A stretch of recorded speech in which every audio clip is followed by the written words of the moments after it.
brilliant balance helps Yorkshire push towards victory. Ollie Robinson hit a brilliant second century in as many matches for Kent on day 2, but the game was finally poised as Gary Balance remained not out on 57, and he carried Yorkshire's hopes of setting a daunting chase on day 3. The batsmen made a sedate start to their work in the morning session, but Balance looked to be warming to his task as he picked up a couple of boundaries. Balance had already registered 2 championship hundreds this summer, and he looked to be heading for a third as he moved into the 90s with a sweep. And 2 fours from a Matt Milnes over took the Yorkshire skipper to a thoroughly deserved 3rd 100 of the summer.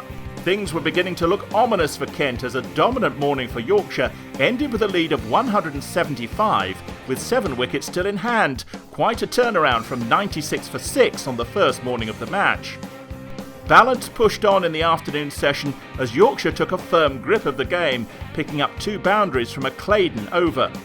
And Leaning reached his 50 with a 4 through the covers off Podmore. The batsmen looked to accelerate as Yorkshire moved beyond 300 with a succession of boundaries, before Kent were finally able to claim their first wicket of the day when Leaning was struck on the pad by one that straightened from Milnes, the 4th wicket partnership worth 188 and putting Yorkshire in position to push for a win.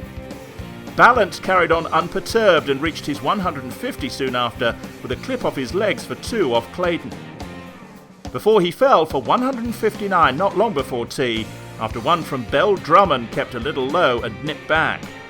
That left Yorkshire 284 ahead at tea, and thinking about quick runs after the break and a declaration in the evening session. Tattersall fell soon after the tea break as he edged Milnes behind to Robinson. Bess started typically quickly and advancing his score at a run a ball, and the 400 came up for Yorkshire with Bess in partnership with Bresnan. But Bresnan and Patterson both fell to Claydon in the space of 4 balls, with both falling bowled. That brought Code to the wicket, and he seemed to be dealing purely in boundaries. Bess perished in the pursuit of quick runs when he mistimed an attempted pull off Podmore into the hands of Clarkson. Code pressed on with back-to-back victories off Claydon, but top edged to point off Podmore to bring the innings to an end. He'd done his job though with a career best 35.